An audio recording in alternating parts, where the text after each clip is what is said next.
Hello, everyone. Welcome back to the Boiler Track Show, a show by Boiler Upload of the Rivals Network. And today we're joined by a very special guest, former Big Ten Defensive Player of the Year, Purdue guard, and now he's killing it in the media space. Rapheal Davis. Ray, how are you doing? I'm good, man. What's up, Dub? Always good to join you. Yes, sir. I always appreciate you having you. So like we were talking about a little bit before we hopped on here, obviously a phenomenal season for Purdue thus far. I mean, the thing that I've been most impressed by is their resiliency to bounce back from that Rutgers game and not let it sneak in into the subsequent games. I mean, what have you thought about just the way that they've bounced back and handled adversity in that way? It's been big time. The way they were able to take a close loss, go on and turn it into wins, use it as momentum. You look at Rutgers when they lost in December to Ohio State on that fake buzzer beater. The next game they ended up losing that game. They ended up losing that game to Seton Hall. And if they win that Ohio State game, they probably beat Seton Hall. They let it bleed into it. It was some I forget who they played in the next game, but yeah, so I mean, Purdue was able to go in the locker room, regroup, hit practice hard. I heard they had a few good days of practice after the Rutgers game, and they were to regroup and get some wins, and it was good for them. I'm super impressed with Fletcher's ability, not just to after that game because it was a loss, but his ability to go into halftime, make the right adjustments to his game, understand how to guard him, and then come out in second halves and just straight ball out. I mean, second halves of games since the Rutgers game, including the Rutgers game, he's hitting, I think, three threes in each half, second half, double figure points each half in the second half. I mean, the Rutgers game in the second half, he had to go ahead three before Cam Spencer knocked it down. Ohio State at Ohio State, game winner at Michigan State, the last 4 minutes of the game. Fletcher, last 4 minutes, 15 seconds, he assisted or scored on 14 straight points. And this is all after having tough first halves. Mhm. So it's been cool to see that because when a freshman, it's kind of the way you start the game is the way you play the game sometimes. And his ability to have up and downs and really adjust throughout games has been special. He's playing like an all league player right now. It's Mhm. incredible. Like I talking to you and talking to Lewis and some of you guys before the season, I was like, all right, Fletcher's gonna be good by the time maybe he's a sophomore, junior, senior. He's he's Right. averaging like almost 18 points a game in league play right now, shooting 44% from three. It's insane. And he's making the right plays. He's playing like a senior. He's playing like Yeah, senior and, Ryan Klein. and he's not afraid. He's not scared of the moment. He doesn't shy away from it. No, he could be no matter if he's 1 for 10 or 8 for 10, it's gonna be the same. It's gonna be the same look on his face. It's gonna be the same identity of a player. And I mean, he's been great. I mean, he knows how to hoop. I mean, he's Mhm. been around basketball a long time. Obviously, his father being a scout, Foster being a good player. So sometimes that last one in the bunch is the baller, and he just sees the game a little slower, and it slowed down for him earlier than it has for a lot of people. And he has a different component coming in as a freshman than I would say guys like Rhino, Dakota, Klein, even Kendall Stevens had, where if his three ball isn't falling, he's trying to get to the rim as a Mhm. freshman. And I mean, he made I think five or six field goals against Michigan State. Only two of them were threes. So I mean, him able to get to the basket and finish, and even though it gets blocked sometimes, he just gonna keep attacking. So it's been cool. Yeah, I feel like Dakota was the one that probably didn't lean on the 3 so much out of that group that you kinda mentioned, Yeah, but Fletcher's done it much more than Dakota did. yeah, I yeah. don't obviously, I don't know the numbers off the top of my head, but he's gotta be it's gotta be a lot more. Right. No, I mean, and it's tough to guard him. I mean, Yeah. watching them play, they're running sets for Fletcher that used to run for Etwan.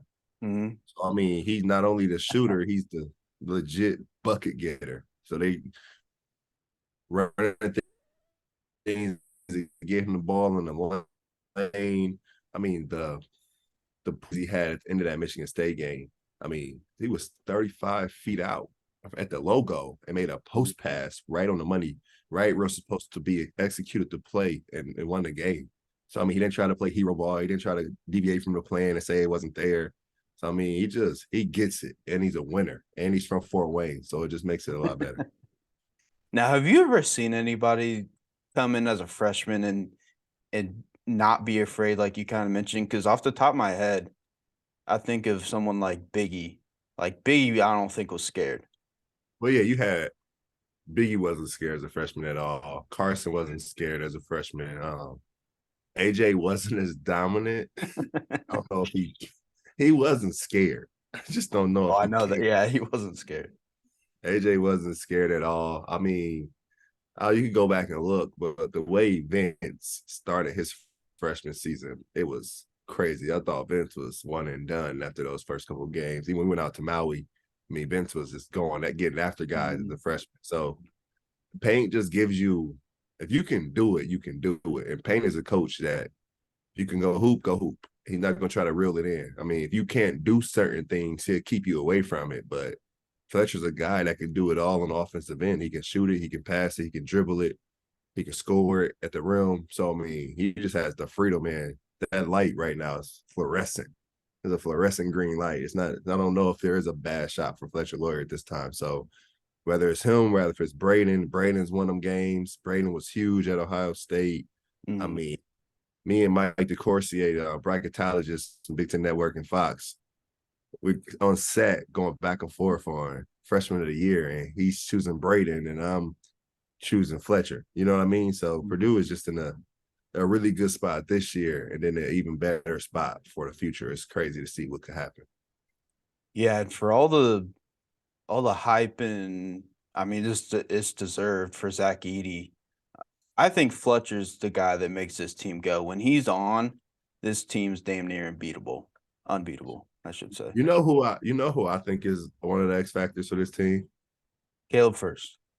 Caleb Furst. I knew you were I going to almost say said a that. bad. I almost said a bad word, but Caleb Furst. It is not this time. It's not because he's from Fort Wayne, but whether if it's Caleb or whether if it's Mason or rather whoever's at that 4 spot, the energy that they exude throughout the game. Caleb was huge in the second half against Michigan State. The box score maybe won't show it. I think 8 points, 8 rebounds, 6 rebounds, but 3 offensive rebounds. Huge shots. Because once the defense locks in on Zach, they're going to lock. I mean, it's easier to lock in on Fletcher as well because 2-man game. You can lock in on Fletcher. You put your best guard defender on Fletcher. Caleb staying into the game with his effort, knocking down a big shot. Big shot at that 3-ball he hit at Michigan State. Caleb's been big on the glass. I mean, teams try to double team Zach. Even when Zach puts it up, Caleb's able to go get it. That's why Purdue, when they turn the ball over, it kills them because they're not a team that's going to run in transition. Not really. They're, even if the ball isn't going in from deep, their best offense sometimes is to just shoot the ball and let one of those dudes go get it off the rim. And when you turn it over 13, 14 times against Rutgers, that's maybe 5 or 6 possessions because you're going to have turnovers. But that's maybe 5, 6 possessions that you could have just threw it up on the rim and said, big fella, go get it. Caleb, go get it. And Purdue has I think they rebound with that game 20% of their misses or something like that. So, I mean, we can't turn it over. But Caleb's been big. Fletcher's huge because you can't. This team, it's tough. Even leaving Ethan open is questioning. Ethan's percentages hasn't shown, but Ethan is a good shooter. He can make shots, and it's just a matter of time. But I was that way. People don't understand I mean, you see I know I'm going now, but you see the photo of Ethan after the Michigan State game, Yeah. or was it the Penn State game? One of those games. I think it was Penn State, yeah. He was just exhausted. I mean, and I don't think he scored a point. You know what I mean? So, like, the energy and effort you give on the defensive end, mentally, physically, emotionally, trying to take guys out the game, trying to get Jalen Pickett not to hit you for 40. And he looked like that. Jalen Pickett still had almost 30. That's because, I mean, he had to go. But it's not just Pickett. You look at Andrew Funk goes 1 for 8 in that game, and that's different positions. You guarding in the post, you guarding on the wing, you chasing guys. So it's only a matter of time. Ethan gets his legs on him and knocks down shots, but it's a lot to hit you at first. I can tell you. I want to talk about Ethan in a minute, but going back to Caleb Furst and Mason Gillis, I think their ability to play off of Edie, I think we saw it last year with Mason being able to cut and Caleb being able to cut for Travion Williams, just playing off of them and taking what the defense gives them. It's been so valuable for this team. Yeah, they just know how to play and know where to be. And it's a lot of scout report because you find out how teams are going to double. Mm, And if they leave the floor, they're great dive guys. If they post trap, they both can knock it down as a reverse guy. It's they're both coachable, they both play hard. And like, I mean, both of those guys would start on any team in the Big Ten at the 4 spot. I don't see a team in the league that would turn down the idea of the Caleb Furst or Mason Gillis starting on their team. They will help a lot of teams. So it's good to see that. I mean, Paint has it every year where you see a combo position where mm. last year's Travion and Zach. I mean, you've seen it with different guys. And now, I mean, it's Mason Gillis and Caleb Furst. I mean, you got to look at their numbers as a combo every game, 40 minutes total. So they got the best 4 combination in the conference. Yeah, Maybe in the country. I don't know. I'd have to look around, but definitely in the Big Ten, I would say. No, I'm saying in the country. They got the best Yeah, I know what you're saying. I know what four-man you're saying. rotation. Because I'm thinking about you got Arizona, Tubella, the Arizona's big front line. They're good. But I mean, as far as 4 guys, because think about this. Zach plays 32 minutes at Michigan State, but he plays 32 minutes because Trey got in foul trouble. Mm. Like they got I don't know. It's cool to see what they're doing at Purdue. Even next year, it's gonna be I'm assuming Zach comes back. I mean, we got to get him to come back through NIL. Come on, Purdue. But it's gonna be cool to see. Yeah, that's an interesting thing it's gonna be coming up here before people know it. Yep. That decision? It reminds me of Carson coming back. I remember AJ coming back for his senior year. One of those types of things where I don't necessarily think it'll make or break Purdue, but it'll just take them to keep them at that next level where Oh they're yeah, that's the magic number, right? preseason number one possibly. Yeah, that'd be Zach comes back. Unless they just lay an egg the rest of the season, there's no way they shouldn't be preseason come back if he comes back number 1, whatever. Yeah, most definitely. And going back to Ethan Morton, I was thinking about things. I mean, for you, first of all, I guess I should ask you first. What do you think Purdue needs to do to take that next step and make it to a Final Four, make it to a NCAA championship game? I mean, shit. I love Grady. He's my but if Grady gets a rebound, they go to a Final Four. That's And I true. know Grady's only 6'6", and my guy is 6'10", whatever. So I mean, Payne says it. If he was going to sub Travion in at that moment, but he didn't expect him to miss it. You know what I mean? So Mhm. for rebounding purposes, you want Travion in, but you don't want Travion to get fouled if they miss it. So I mean, it's just you a one decision, split second away from going to a Final Four. So I think they've already done what they needed to do, if that makes sense. It's Yeah. a crapshoot. Sometimes it's matchups or whatever, but this year it's gonna come down to the guarding people, and they're doing a good job. And it helps this year that Zach is just in the middle. So last year, guarding in space, guarding quickness, it really gave this team trouble. But this year, they're a little bit better. They're better at guarding right now. But Mm. then Zach is playing 30 minutes a game and Zach is not fouling. So I know from experience, I got AJ Hammonds behind me. Andrew Russell is going to shoot more jump shots than he's going to drive it. Even Teran Petway, he's going to shoot more jump shots than he's going to drive it. Nobody wants to get their shit beat up at the rim. Mhm. You know what I mean? So Zach is the team best defender. And I know everybody's gonna say it's Ethan or whatnot, but Ethan can't do that if he doesn't know Zach is right there. Yeah. Zach is taking up space. He's huge. He's averaging 2 blocks. He cleans up the defensive glass, so there's no real opportunity for offensive rebounding. And that you can't really steal points against Purdue. You can't hit the offensive glass because Caleb and Zach, they cleaning it up. You know what I mean? So it stops teams from hitting the glass. But then what they do on the offensive end, which helps the guards, is Caleb, Zach, I mean, Trey, whoever, Mason, even Brandon gets in there, they go offensive rebound. And when you go offensive rebound, it keeps the other team out of transition. It keeps them Mhm. out of pushing the basketball. It keeps them out of leaking out early to get out of fast break opportunities. Because if they don't hit, you get an offensive rebound, you scoring. So, I mean, a lot of things play into it. But I think guarding little guards, once you start getting a tournament seeding and you got to match up with those mid-major guards, keep them in front, keeping Zach. I mean, I'm not even going to say keeping Zach out of foul trouble because I trust Trey. I trust Caleb and those guys. But it's just that taking care of the basketball, rebounding the ball, and those little things. Because you got to take care of the ball, rebound the ball. So if the ball's not going in for you, you still have a chance. And Purdue always has a chance because Purdue can't beat Purdue. They're going to rebound. They're going to take care of it. They're going to share it. And then it's all about not letting the other team steal points on you. Yeah, and I think the thing that Fletcher's done such a good job this year that it's kind of getting overlooked. But honestly, I think Newman, Morton, and David Jenkins Jr. are gonna have to they're gonna have to start hitting shots. That's just what it boils down to. Yeah, straight Um, up. because Because I David, and then people give David shit, and I don't like it. I don't like it because David, this is only David's fifth year. David is not like a transfer portal. I know he's went to a lot of schools, but he's not like the 6-7 year guy.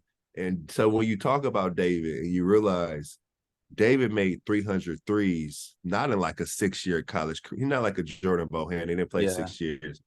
David made 300 threes in 4 years at 40%. Like, mm, I don't care where you play at.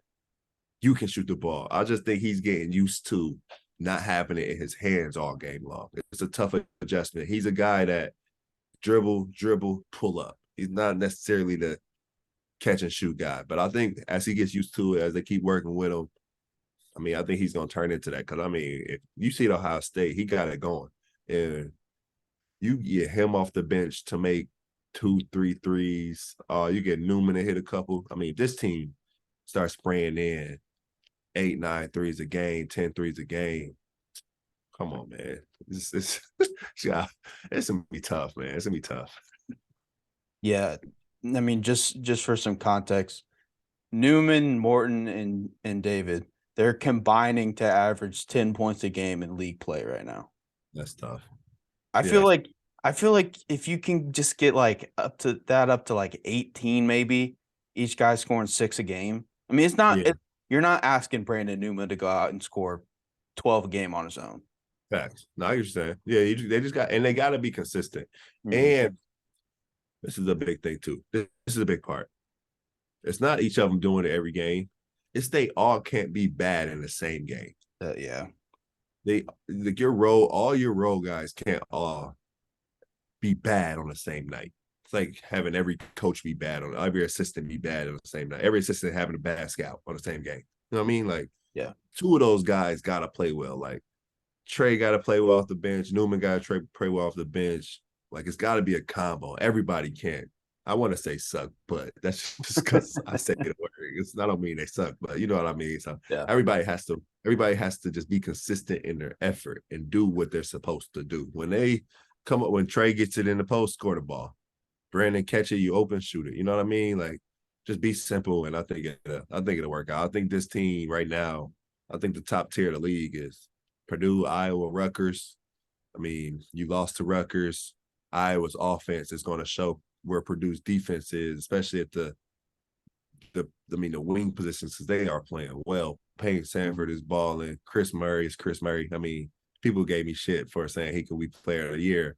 And if Zach didn't come out and just dominate, Chris Murray be player of the year. So I mean, and then now Tony Perkins has gotten going. Philip Rebracha is not a slouch. Philip Rebracha can get you for 20 and 10 if you don't respect his game. So I'm interested to see how that plays out. Michigan State is in that group. I think those are the four in the league, and Purdue takes care of business. I think they should be able to win this league by a few games. It's wild to see that flip because even Penn State's kind of getting up there. And then the preseason favorites of like Ohio State, Indiana, Illinois, those teams that were thought to be in the upper echelon. I mean, they're near the bottom of the Big Ten now, which is Man, wild. let's talk about that real quick, man. Because look, we were talking about that preseason, and it's early, So let me say this: it's early. Things could shift back to what people thought it was going to be, but I had no faith in the preseason rankings. None, like none, because you can't like. It's so I've been on teams where there's a lot of egos in locker rooms, and no, you have talent, and then you have like I've been on a team where we had Bowser Smotherman and those dudes, 3 freshmen come in, boom, they're supposed to be really good. They want to play. Kendall starts, whatever, what have you. We have 2 transfers come in, Eric Peck, Sterling Carter. They come in, they want to win, but it's also for their career to keep going playing basketball. And then we have our upperclassmen that's been there for a while, but we hadn't really had success with them as the guys, like Tyrone, Travis Carroll. And then you had like me, AJ, and those guys. You know what I mean? It's really similar to Illinois, just really similar to the situation. Not our transfers didn't have as much success as theirs, what have you, but Eric Peck came in and started whatever. Nobody knew who the leader was. Nobody knew who has the juice in the locker room. It was a lot of different voices. It was clicky, you know what I mean? And it took time, and until we fixed, we go from last place in the Big Ten to tie for second or third or something like that. We got worse in talent. We got younger, you know what I mean? So I want to see where Illinois ends up. And then IU, I know they have some injuries, and everybody's going to put it to the injuries. And I like Xavier Johnson a lot, just as a person. Like, he's a good dude. So, and I wish him the best. But their defense was bad with Xavier Johnson and Race Thompson. They got blew out by Arizona, Kansas. Like, you know what I mean? Like, we can't put it to that. They just their defense this year is terrible. They went from the best defensive team in the league to the worst defensive team in the league. It was, oh man, they caught a break catching Wisconsin without Tyler Wall. So I want to see that game tonight. You think about it, that game tonight was supposed to probably be the marquee game of the season. Illinois and Indiana at Illinois. That's supposed to be the Big Ten game of the year. And now both of those teams are at the bottom of the league. So I'm real interesting year, man. Real interesting year. We gotta start ranking the rankers. See what's going on out here. Put a stop to all this. Yeah, hey, it says a lot when Indiana fans are coming to the defensive paint and saying like, Yes.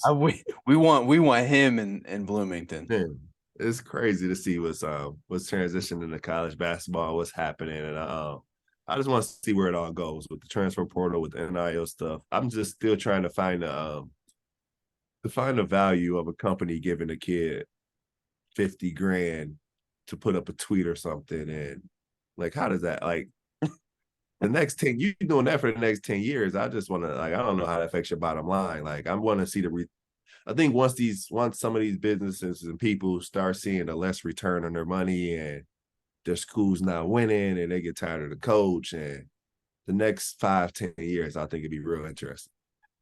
But then there's people that like you've never heard of, I've never heard of, that work in some company that we both never heard of, that are making millions and millions and millions, and they love Purdue, they love Indiana, they love Illinois. They're going to shell out that money. Oh man, yeah. And honestly, like, I work for Purdue now a little bit, so I'm a little privy to this information. Purdue alums, great alumni, great alums. They take care of the university. They're going to do what they have to do to further the university. I just it is just real curious to see, man, because now even with the NIL situations, you see guys getting their money, but then they stop. Let me not say that. It seems as though they don't have the same level of want to or play hard after they get the money. Like, you've seen it with a few guys across the league where expected to be first team all American, first be all Americans, first team all conference, and they may have the numbers, but they're not playing with the same force that they once were when they were trying to get the money. So I'm curious, but yeah, those donors, they are popping out anyway. They're just popping up. Yeah, man. Like, what if Mark Cuban just got spicy and was like, I want to give IU $1 billion? Like, stuff like this would be it's crazy, because if Mark Cuban was like, yo, let's get everybody we want, here's a bill to Indiana athletic program, like, what do you do? But I will say, I'm gonna say this.